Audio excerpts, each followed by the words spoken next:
Welcome to the Big Mike Fun Podcast, where you'll learn about advanced wealth building strategies from real estate investing to creating massive ROI and secured retirement profits. So pour yourself a cup of coffee, grab a notepad, and lean in, because Big Mike has got the mic, starting now. Welcome to the Big Mike Fun Podcast. I'm the Big Mike Zlatnik, and today it is my pleasure and a privilege to welcome Dr. Christopher Phelps.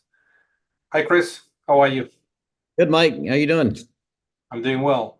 Thank you so much for coming on a podcast. Let me introduce you formally. Dr. Christopher Phelps is CMCT, CPT. I don't know what these things stand for, but I'm just acknowledging them. He's an entrepreneur, general dentist, and an Amazon best-selling author. Some of the greatest books he's got: Grow Your Dental Membership Plan and the complete book on the dental marketing. He's certified Colby trainer and also an expert in the science of ethical influence and persuasion, having received his Cialdini method certified trainer. That's what CMCT stands for. Certification under acclaimed behavior scientist, Dr. Robert Cialdini. Combining his skills as a dentist, entrepreneur, and expert in ethical persuasion, Chris founded and built multiple companies such as Goose Scheduling, the Phelps Institute, Dental Membership Direct, and Sunrise Dental Solutions. He's currently focused on growing Cialdini Institute as the U.S. Chief Executive Officer. Welcome. Thank you. Sorry about that. I know it's a mouthful. Well, it's a wonderful introduction, and I've been a big fan of Dr. Robert Cialdini for years. His books are absolutely they're the best in the field of ethical influence. There's nobody else who is better. And I think Warren Buffett is a big fan. And so let's talk about that. Let's dive direct into the conversation. But before we do that, the standard question is for you to tell us a little bit about you, your family. Where do you live? Just a couple of words about you, and then go into the Cialdini Institute and all the great topics. Yeah, definitely. I'm in Charlotte, North Carolina. My wife, Amber, and I have been married for, we just had our 26th wedding anniversary. Congratulations. I believe it's been that long. Our kids, Riley and Liam, both teenagers, 14 and about to be 18. So. Oh, that's wonderful. I'm catching up. We're 25 years married, a 26-year ahead. So I certainly respect that and appreciate that. As you can tell, Mike, I obviously got married when I was 12. So. Oh, yes, I'm sure you were. So I guess the legal age, whatever the legal age was. But let's dive into who is Dr. Robert Cialdini. So, Robert Cialdini is the foremost expert in the science of influence and ethical persuasion. People call him the godfather of influence. That's what Warren Buffett calls him. Dr. Cialdini told me a story one time how Buffett's co-founder in Berkshire Hathaway, Charlie Munger, many, many moons ago had sent Dr. Cialdini as a gift to him 1 share of Berkshire Hathaway, right? Just out of the blue. And basically it said something to the tune of, because your book and your research had helped me so much in my career, you've already given me the gift. Here, please take this as a thank you. So imagine getting a 1 share of Berkshire Hathaway gifted to you because of something you'd done, so to speak, without even realizing it. And of course, that 1 share is worth 660 times today what it was back then. So not a bad gift that's kept on giving, so to speak. But in essence, what Dr. Cialdini did was figure out these 7 principles of persuasion that all of us, and when I mean all of us, I mean globally, right? Doesn't matter what your religion is, who your parents were, what culture you're from, what continent you grew up on. It's these principles that even allow societies to form and function. He figured out what these 7 things were and understands that these are what we're using to make like 97% of our decisions. Not the facts of the matter, not the emotion behind the decision, but when these principles are present, they act like automatic levers to set the stage for yes. So let's dive into the 7 principles. What are the 7 principles of Dr. Robert Cialdini? Yeah, so the first one is kind of biblical, right? It's old as time. It's called reciprocity, right? You may have heard of the golden rule: do unto others as not as they've already done unto you, right? That's not what the rule says. Do unto others as you would like them to do unto you. So, what reciprocity really means is that when you are the first to give something of value, significance to another party, well, society has kind of taught us that there is now an obligation created inside of you that you need to give back, and typically give back in kind to satisfy that obligation. So if somebody gives you a gift on your birthday, you're more than likely now going to give them a gift on their birthday, so to speak. Somebody's done you a favor, you're going to feel this pull and this need to do them a favor, so to speak. So if we give, if it has meaning, significance, we tend to give back. And you know this is true if you think about the English language. There's no positive word in our language to describe someone who just takes, and never gives back, right? So that's kind of this external influence on you to satisfy this obligation. The next principle is called the principle of liking. Many of you have heard of a guy named Dale Carnegie and probably read Carnegie's book.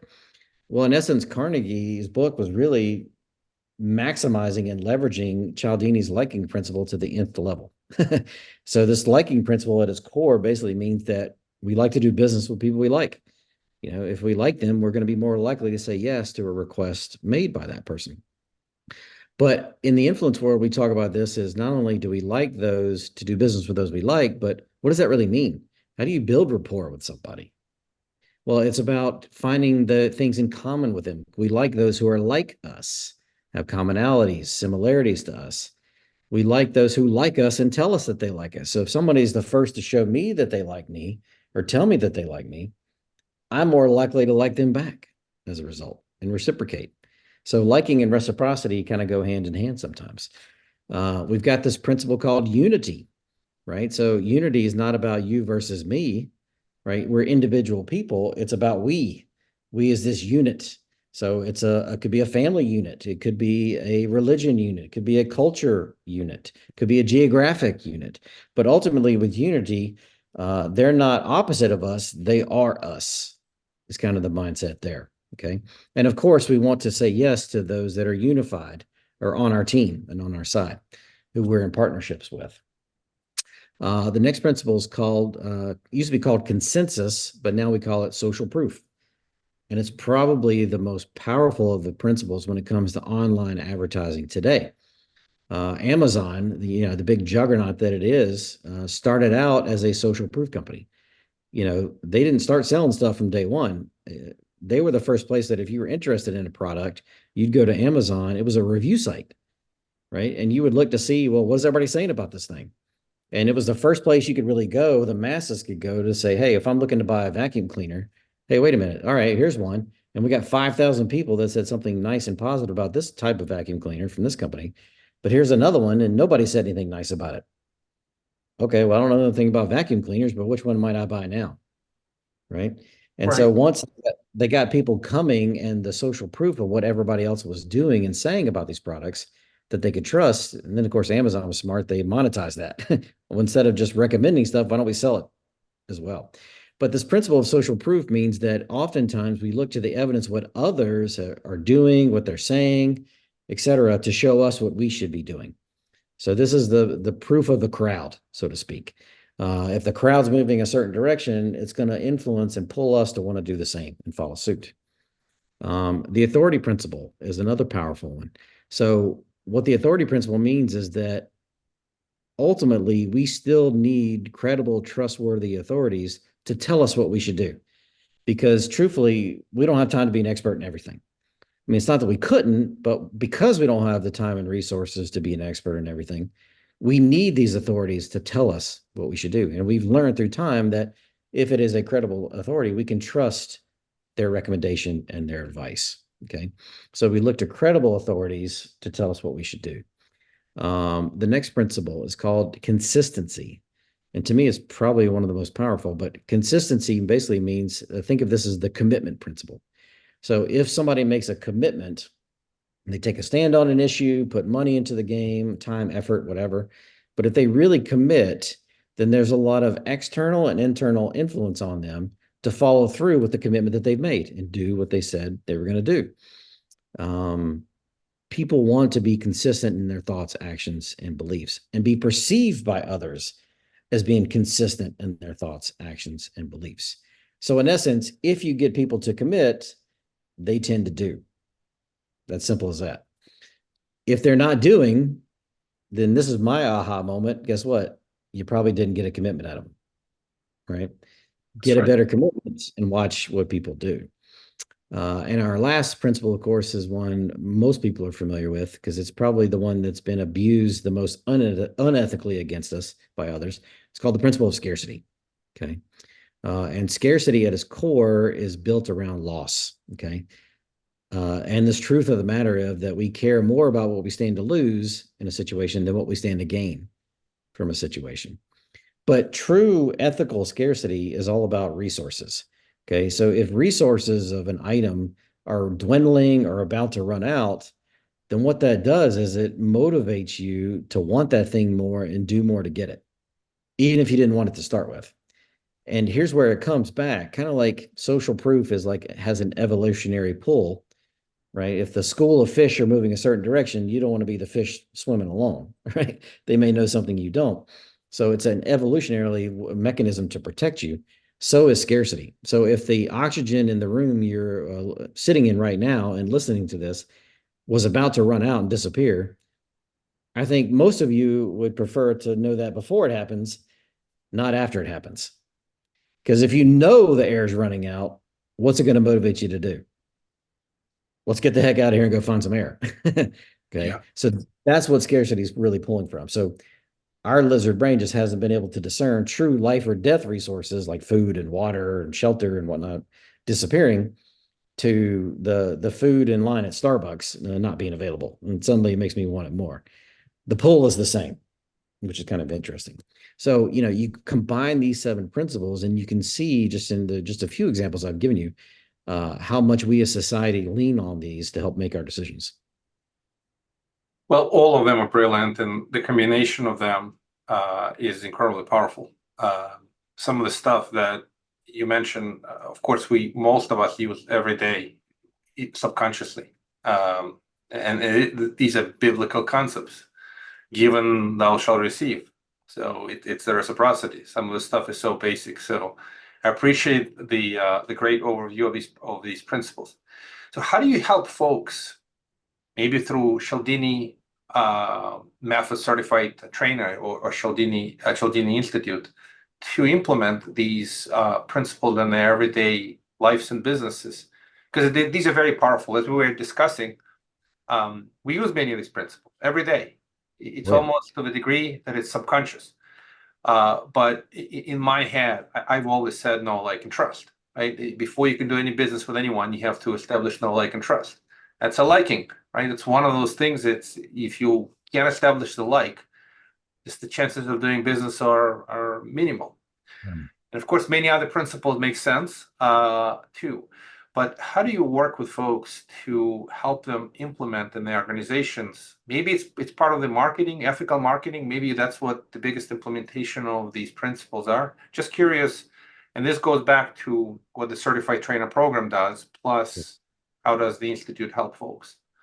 Yeah, that's a great question, Mike. So in essence, the way I look at it is our mission is to provide this information to the masses, right? I asked Dr. Cialdini, like, when I was doing my own training with him, like, why did he write that initial book? Like, what was the motivation? Because he could have kept that information scarce. He could have kept it to himself and sold it to every major organization out there and not educated the public, right? Because if all the businesses knew what to use to influence the population, that could be a big win for them, but it might be at expense of the population. So his goal in writing the book and publishing it was really to educate the masses on these things.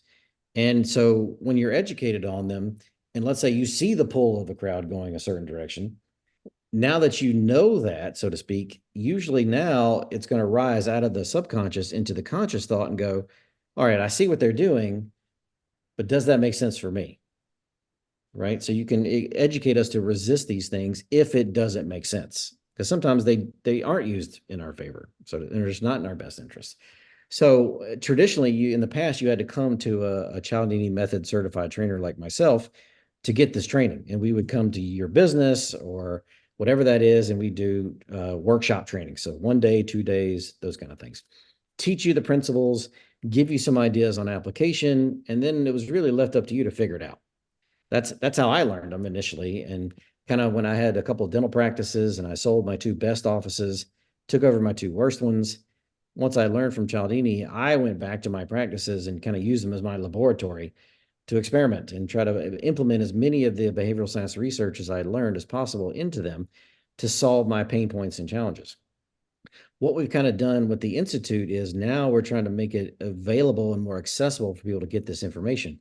So now you can, instead of having to come to a person like myself, because there was only 12 of us in the world, now you can go log in anywhere in the world online, and at an easy self-paced rate, you can learn from over 10 hours of content from Dr. Cialdini directly, which is kind of cool. And really take kind of where the book is just the start of the story and get the whole picture. But on top of that, what we've done is, because knowing the principles are one thing, but understanding how to apply them to your pain points and your challenges is a totally different skill set that not everybody's good at. So we've created a series of mastermind workshops to put people in with certified trainers as their guides to help them learn the application piece, which is important. And then, of course, we have an area where you can work with a trainer like ourselves, so we can customize your application for your specific need as well. So the goal of the Institute is really to, number one, be able to teach people how to recognize when a principle is present in a situation. Because the cool thing is, and this is why it's ethical, we're not making this stuff up. These principles are naturally present in our interaction with others. But for the majority of us out there, we just haven't been trained to recognize that they're there. And if they are there, which ones are present? Because they're not always all present. It may just be one, it may be a 2, what have you. So to help people recognize when these things are present, and then help them kind of proactively come up with a plan on, what are you going to do to use these things in an ethical way? Because again, just because I know influence and persuasion, and I'm confident that I could take most people and walk them down a path I want them to walk down, with the end result being to say yes to whatever I'm going to ask them, doesn't mean I should do that, right? Even though I know how to do it, doesn't mean I should. So coming at it from an ethical standpoint, so you can feel confident in tapping into these levers when they're present in these situations for the betterment of you and the other person, is just a win-win for both sides. And it gives you a lot of confidence to keep doing that over and over again. Well, that's really powerful, number one. Number two, the ethical approach is something that critically important in our lives, and the fact that you are spreading it to masses to educate majority of people, or many people, to understand and recognize these principles and be able to respond to the other side, folks who may be using these principles.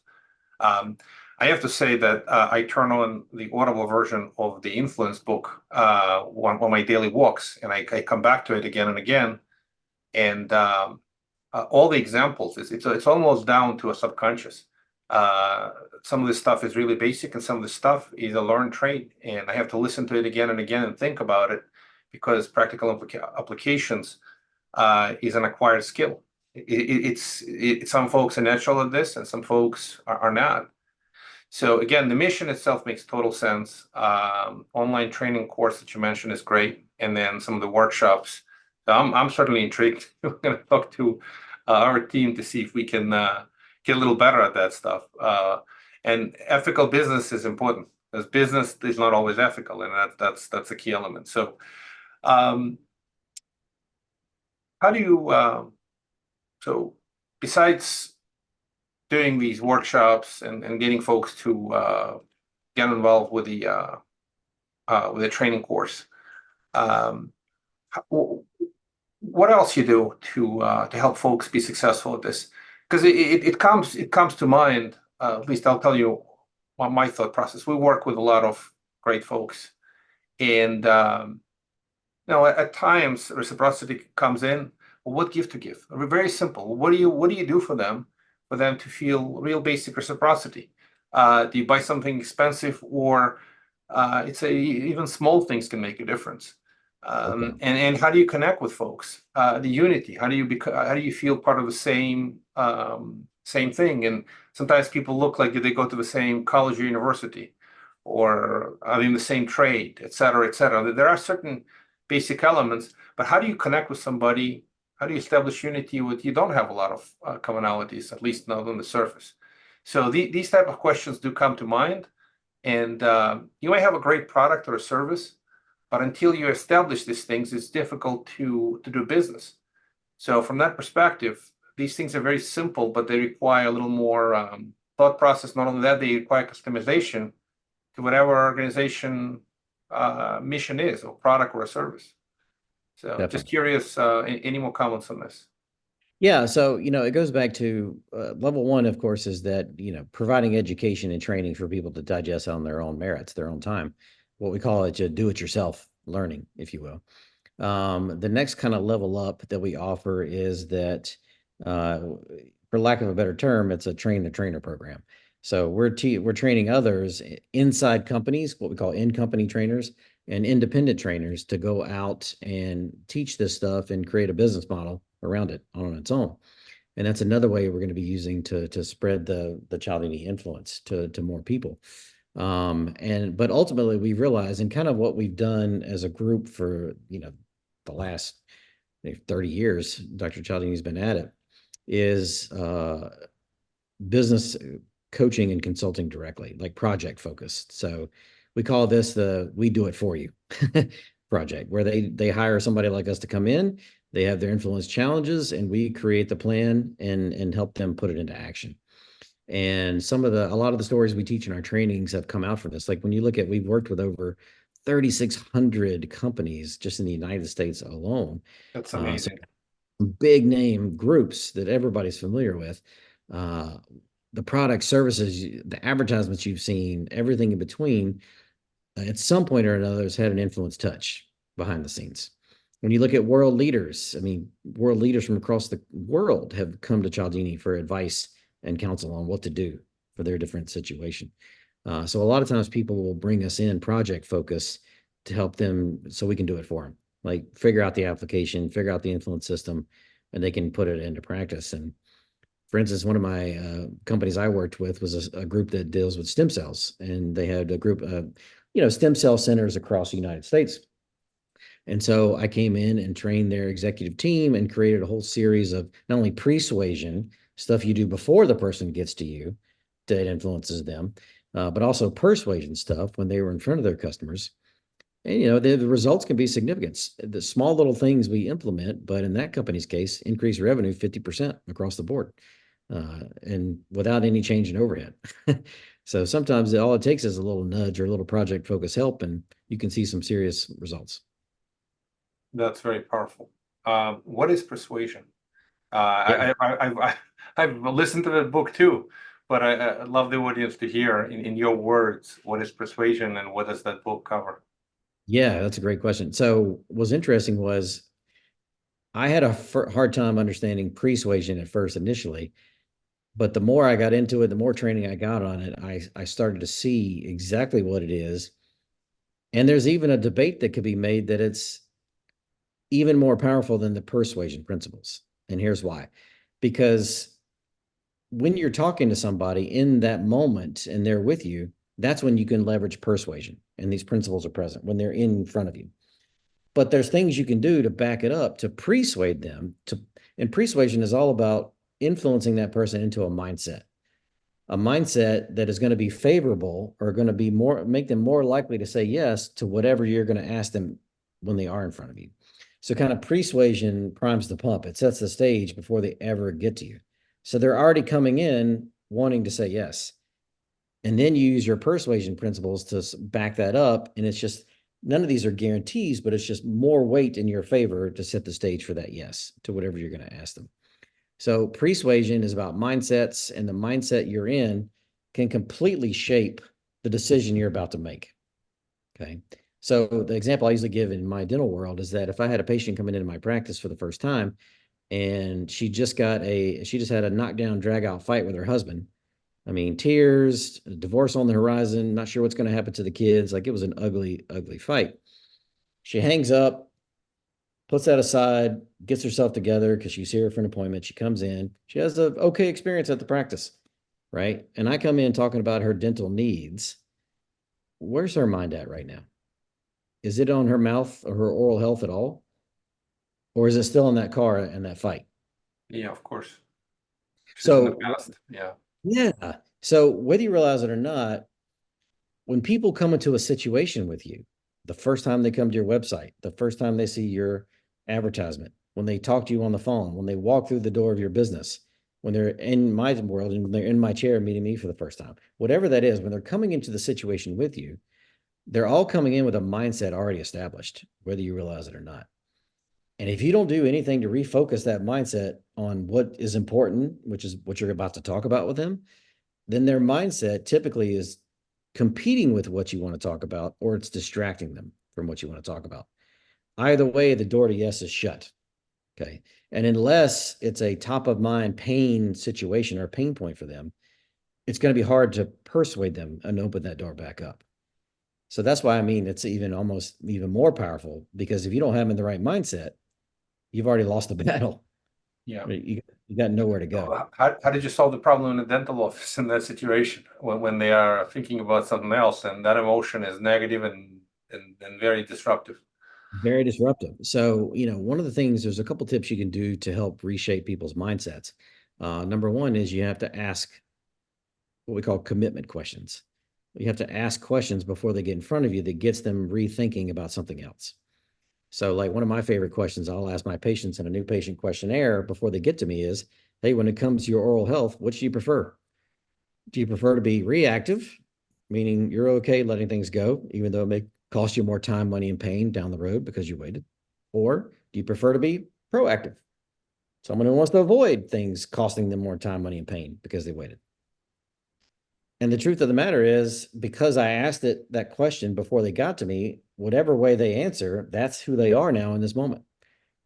We've closed the door on the past of them walking in, and this is now who they are. And I've refocused them. And the truth is, I don't really care which way they answer. I've got a strategy for both. So it kind of limits, I don't need a strategy based on if they're male or female or this culture or speak this language or from this continent or not. It's how'd you answer that question? Do you prefer to be proactive or reactive? Now I got a strategy. So you can ask them questions and create mindsets by the questions you ask. Believe it or not, the context of your environment, the sights, the sounds, the smells can completely shape their mindset. Okay. So if they walk in a door and I've got a patient that say is in their 65 or older, okay. Well, traditionally, and they come into a dental office and they smell what we call the dental smell, quote unquote, which is a very unique smell. And if you've ever experienced it, you know exactly what I'm talking about. But this was more popular of what dental offices smelled like in the 60s, 70s, and 80s. Okay. Well, as these older generations, when they were kids, and their parents, who did not have anesthesia growing up, had an option of providing anesthesia for them, but they had to pay for anesthesia. It was extra back then. Their mind, they were like, well, I didn't have it, so they don't need it. And these kids got drilled on without numbness. It created these horrible experiences, right? Well, here we flash forward 60, 55, 60 years later, and they walk into my office for the first time. Is that what I want them smelling? Where's that going to take them right back to? Right? Versus if they walk in and they smell fresh baked chocolate chip cookies. That might create a different mindset, because I don't know about you, Mike, but in my home, when I grew up, cookies came out of a bag for the most part. But on very special occasions, if mom was in a good mood or grandma was there, cookies came out of the oven. And that was a good day, right? So when I smell fresh baked chocolate chip cookies, that's what it takes me back to, is family, home. So what better mindset to have a new client or customer coming into my business with than already feeling that way and persuaded that way? And if we back that up, right, they're already coming in with a mindset, it makes both of our jobs a lot easier, us and the patients or our clients. Yeah, that's very powerful. And I love the questions, because most of the times people expect to be sold something, or instead you're just asking them questions that feel like you're trying to help them. And I don't know what principle kicks in, but asking for help or extending help, it's one of the most natural things to do when it feels like somebody's trying to help you. The reciprocity immediately kicks in. Hey, they're trying to understand what I prefer. They're trying to help me before before I go in the chair. Oh So, yeah. I mean, we've literally gotten so many 5-star reviews from patients, and it kind of what goes along like this is like, wow, they really, number one, they're like, they really care about what I want and what I value. Right. And nobody else asked them these questions because in their mind, nobody else cares. What people are tired of, as you can imagine, is they're tired of being told. Nobody likes to be told anything because we've learned that as toddlers when our parents kept telling us no, right? Or do this, do that. So we realize we don't like that feeling because it takes away your control when you're told. And what's interesting about influence and persuasion, why this works so well, this is why it's different than coercion, intimidation, hierarchical authority, meaning your boss telling you to do something or somebody in charge of you or over you telling you to do stuff.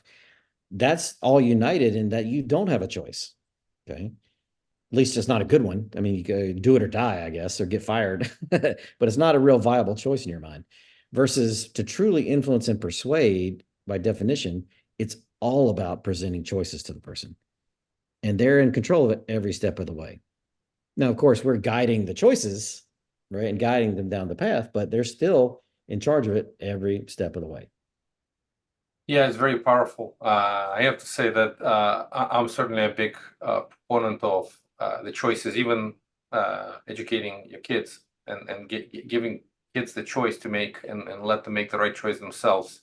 It's much more powerful than you just tell them, hey, go do this or go do that, because it'll be resistance. It's almost like if they want to do something themselves, they have a commitment now. They like a principle, if they're committed, they're going to do it, but they got to come to the conclusion and decision themselves, not you telling them.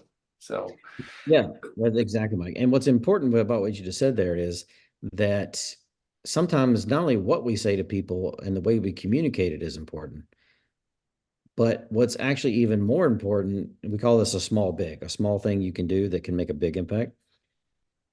So not only what you say to people is important, but the order, the sequence in which you say it can totally change the outcome. It's probably even more important. So if I said, hey, Mike, I got good news and bad news, what do you want to hear? Well, automatically, I probably just lost in that scenario, because if I wanted one of those two things to be perceived differently by that person, then I needed to control that choice. So if I wanted the good news to sound really good, which of those two should I have started with? Well, the bad news is this, but the good news is this, versus the opposite. Well, Mike, the good news is this, but the bad news is this. So yeah, it's very powerful. I can see this. This is some of the stuff is natural. Some of the stuff requires let's call it organized thought and a system to help implement. So I appreciate a lot of great wisdom. Appreciate you sharing these great concepts and opportunities for folks to work with the Cialdini Institute. So how would folks reach out to you, engage other folks in the Institute to help them personally or their organizations to accomplish their mission? What's the best way to reach out? yeah, probably the best way is just to send me an email. That's an easy thing to do. And hopefully you can post it for people, because spelling Cialdini is not easy for most people, but it's just chris@cialdini.com. Or if you go to cialdini.com and fill out a form on our website, you can mention my name. You heard us on this podcast, and the team will make sure you get directed to me as well. Yeah, Chris, I appreciate that. I'm sure we'll spell it. Cialdini is not the most intuitive spelling, but of course, the show notes will cover that. Well, I appreciate your wisdom. I appreciate your sharing, and these are genuinely awesome concepts. I really don't know how else to put it.